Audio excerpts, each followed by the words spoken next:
کی ضرورت نہیں ہے. اس عوامی ایکشن کمیٹی نے آپ کے ساتھ وعدہ کیا انشاءاللہ اس تحریک کو پائے تکمیل تک پہنچائیں گے اور آپ کو انصاف دلاتے رہیں گے. شوکت نواز میر نہ جھکنے والا ہے نہ بکنے والا ہے.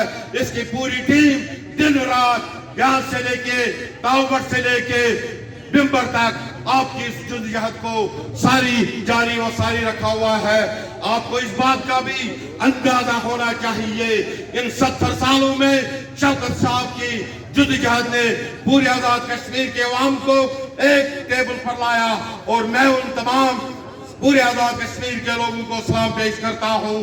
اور آپ جو راولہ کوٹ سے یہ تاریخ چلی ہے, اس راولہ کوٹ کے لوگوں نے جو ثابت کرنے کا مظاہرہ کیا وہ ڈرنے والے نہیں ہیں, وہ بکنے والے نہیں ہیں, مگر اس سے بڑھ کے جو مظفرآباد کے لوگوں نے کردار ادا کیا. میں سلام پیش کرتا ہوں. وما علینا الا البلاغ المبین.